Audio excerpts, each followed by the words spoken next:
अरे doctor, hair loss के लिए करें तो क्या करें? मिनॉक्सिडिल लगाएं, फिनेस्ट्राइड खाएं या ड्यूटेस्ट्राइड का इस्तेमाल करें? आज हम बात करेंगे हेयर लॉस ट्रीटमेंट की 3 सबसे बड़े मेडिकल ऑप्शंस की, मिनॉक्सिडिल, फिनेस्ट्राइड और ड्यूटेस्ट्राइड। जब हेयर फॉल बढ़ने लगता है, हेयर लाइन पीछे जाने लगती है या स्कैल्प पर थिनिंग दिखने लगती है, तो सबसे ज्यादा इन्हीं 3 ट्रीटमेंट्स की बात होती है। लेकिन इन तीनों में फर्क क्या है? कौन सी मेडिसिन कैसे काम करती है? किस स्टेज पर ट्रीटमेंट की जरूरत पड़ती है? और सबसे ज्यादा जरूरी, इनकी साइंटिफिकली प्रूवन सेफ्टी प्रोफाइल क्या कहती है? नमस्ते दोस्तों, मैं हूं doctor Gaurav Garg, dermatologist and hair transplant surgeon. इन तीनों ट्रीटमेंट्स को समझने से पहले यह जानना जरूरी है कि मेल पैटर्न बॉल्डनेस आखिर होता क्यों है। अगर आपको मेल पैटर्न बॉल्डनेस है, जिसे मेडिकल लैंग्वेज में एंड्रोजेनेटिक एलोपेशिया कहा जाता है, तो इसकी सबसे बड़ी वजह आपके हेयर फॉलिकल्स की जेनेटिक सेंसिटिविटी होती है। हमारी बॉडी में टेस्टोस्टेरोन नाम का एक हार्मोन होता है। स्कैल्प में मौजूद 5-अल्फा रिडक्टेज नाम का एंजाइम इस टेस्टोस्टेरोन को डीएचटी में बदल देता है। जिन लोगों को जेनेटिक हेयर लॉस होता है, उनके फॉलिकल्स इस डीएचटी पर ज्यादा सेंसिटिव होते हैं। डीएचटी हेयर फॉलिकल्स में एंड्रोजन रिसेप्टर से जुड़कर एक प्रोसेस शुरू करता है, जिसे मिनिएचराइज कहते हैं। इस प्रोसेस में हेयर फॉलिकल्स धीरे धीरे छोटे होने लगते हैं, उनका ग्रोथ फेज कम होता जाता है, नए बाल पतले और कमजोर आने लगते हैं। अगर यह प्रोसेस चलता रहे तो एक समय ऐसा आता है जब हेयर फॉलिकल इतना छोटा हो जाता है कि नए बाल बनना लगभग बंद हो जाता है। यहीं से मिनॉक्सिडिल, फिनेस्ट्राइड और ड्यूटेस्ट्राइड का काम शुरू होता है। ये तीनों ट्रीटमेंट एक जैसे नहीं है। तीनों हेयर लॉस के लिए इस्तेमाल होते हैं, लेकिन तीनों का काम करने का तरीका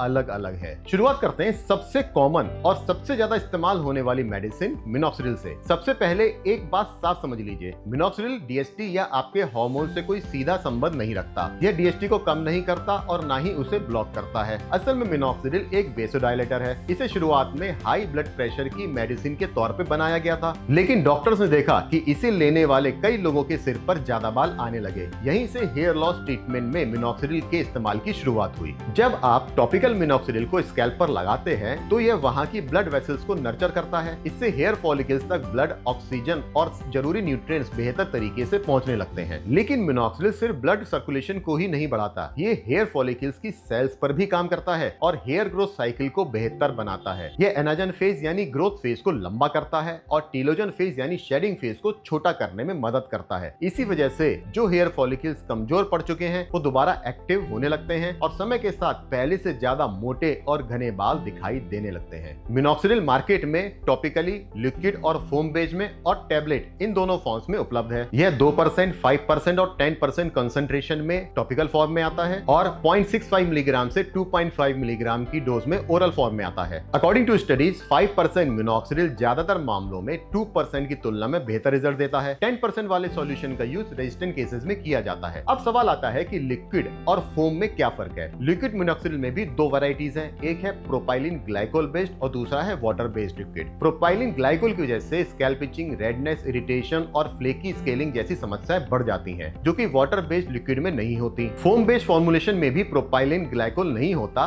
पर रूम टेम्परेचर पर इसकी स्टेबिलिटी इंडिया जैसी वार्म क्लाइमेट्स में ज्यादा नहीं होती। इसी वजह से हमारे कंट्री में इसका प्रैक्टिकली ज्यादा यूज नहीं हो पाता। जैसे मैंने बताया, मिनॉक्सिडिल का लो डोज ओरल फॉर्म भी उपलब्ध है। यह उन लोगों के लिए एक विकल्प हो सकता है जिन्हें रोज टॉपिकल सॉल्यूशन लगाना मुश्किल लगता है। लेकिन मिनॉक्सिडिल की सबसे बड़ी लिमिटेशन समझना बहुत जरूरी है। यह बालों की ग्रोथ को बढ़ाने में मदद करता है, लेकिन हेयर लॉस की असली वजह यानी डीएचटी पर इसका कोई असर नहीं पड़ता। यही कारण है कि जब आप मिनॉक्सिडिल इस्तेमाल करते रहते हैं, तब तक ही इसका फायदा मिलता है और बंद करने पर धीरे धीरे इसका असर भी कम होने लगता है। यहीं पर एंट्री होती है फिनेस्ट्राइड की, जो हेयर लॉस की असली वजह पर काम करता है। यह एक 5-अल्फा रिडक्टेज इनहिबिटर है। जैसा कि मैंने पहले समझाया, टेस्टोस्टेरोन को डीएचटी में बदलने के लिए 5-अल्फा रिडक्टेज नाम के एंजाइम की जरूरत होती है। फिनेस्ट्राइड खास तौर पर टाइप 2 5-अल्फा रिडक्टेज एंजाइम को ब्लॉक करता है। इसके ब्लॉक होने से बॉडी और स्कैल्प में टेस्टोस्टेरोन का डीएचटी में कन्वर्जन रुक जाता है और हेयर फॉलिकल में होने वाला मिनिएचराइजेशन का प्रोसेस भी रुक जाता है। इससे जो बाल धीरे धीरे पतले हो रहे थे, उन्हें दोबारा रिकवर होने और थिक होने का मौका मिलता है। एक बहुत जरूरी बात, फिनेस्ट्राइड को हमेशा अपने डर्मेटोलॉजिस्ट की सलाह पर ही लेना चाहिए। आमतौर पर 1 मिलीग्राम डेली डोज में ओरल टैबलेट के रूप में प्रेस्क्राइब किया जाता है। इसकी डोज को हम पेशेंट की रिक्वायरमेंट के हिसाब से भी कम या ज्यादा कर सकते हैं। यह नए बाल उगाने से ज्यादा पुराने बालों को मेंटेन करने और हेयर फॉल को पूरी तरह से रोकने में प्राइमरी थेरेपी मानी जाती है। यह सिर्फ मेल्स के लिए अप्रूव्ड है, क्योंकि प्रेग्नेंट वुमेन्स को इसके कांटेक्ट में नहीं आना चाहिए। आजकल इसका टॉपिकल वेरिएशन भी मिनॉक्सिडिल के साथ कॉम्बिनेशन में उपलब्ध है, जो स्कैल्प पर लोकल डीएसटी को कम करता है बिना सिस्टेमिक ब्लड सर्कुलेशन में एंटर किए। अब यदि फिनेस्ट्राइड से भी हेयर लॉस कंट्रोल नहीं हो रहा तो अगला असरदार ऑप्शन है ड्यूटेस्ट्राइड। ड्यूटेस्ट्राइड भी हमेशा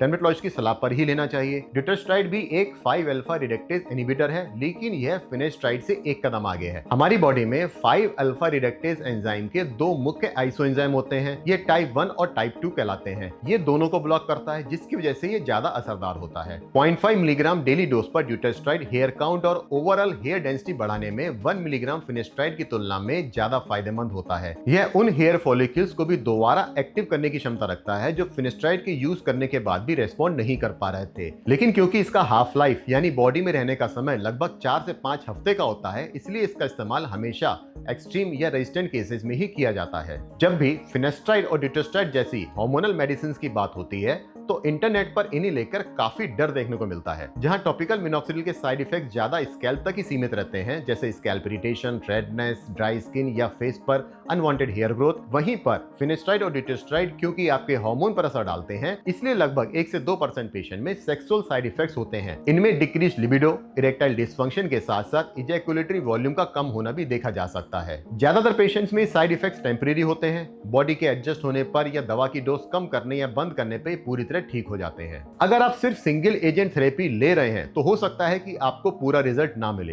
हेयर लॉस को कंट्रोल करने का सबसे बेहतर तरीका हमेशा कॉम्बिनेशन थेरेपी होता है। मिनॉक्सिडिल बालों की ग्रोथ के लिए ब्लड फ्लो बढ़ाता है और उन्हें एक्टिव साइकिल में बनाए रखता है। वहीं फिनेस्ट्राइड या ड्यूटेस्ट्राइड पीछे से होने वाले डीएसटी अटैक को ब्लॉक करके बालों की सुरक्षा करता है। अब हम सही प्रोटोकॉल की बात करते हैं। अगर आपका हेयर फॉल शुरुआती स्टेज में है तो हमेशा टॉपिकल मिनॉक्सिडिल से शुरुआत करके अपना रेस्पॉन्स देखना चाहिए। अगर आपके फैमिली बैकग्राउंड में बॉल्डनेस है और हेयर फॉल कंट्रोल नहीं हो रहा तो बिना समय गंवाए अपने डर्मेटोलॉजिस्ट से कंसल्ट करके फिनेस्ट्राइड या ड्यूटेस्ट्राइड अपने रूटीन में शामिल करवाइए, ताकि आपकी हेयर लाइन और पीछे ना जाए। एक और इंपॉर्टेंट बात मैं आपको बताना चाहूंगा कि ये कोई हेयर ऑयल या टेम्परेरी कॉस्मेटिक ट्रीटमेंट नहीं है, बल्कि असली मेडिकल ट्रीटमेंट है। इसलिए जब तक आप इन मेडिकेशंस को लगातार लेते रहेंगे, आपके बाल स्कैल्प पर बने रहेंगे। लेकिन अगर आपने बिना किसी प्रोफेशनल एडवाइस के ट्रीटमेंट बीच में बंद कर दिया तो हेयर लॉस का प्रोसेस फिर से शुरू हो जाएगा और नए उगे हुए बाल अगले 3 से 4 महीने में फिर से शेड हो सकते हैं। हमेशा सेफ रहें, सेल्फ मेडिकेशन से बचें और किसी सर्टिफाइड डर्मेटोलॉजिस्ट के सुपरविजन में ही अपनी हेयर केयर जर्नी को डिजाइन करें। अगर आपको इस कंपैरिजन के रिगार्डिंग कोई स्पेसिफिक डाउट है तो नीचे कमेंट्स में जरूर बताएं। वीडियो को लाइक और चैनल को सब्सक्राइब करना बिल्कुल भी ना भूलें।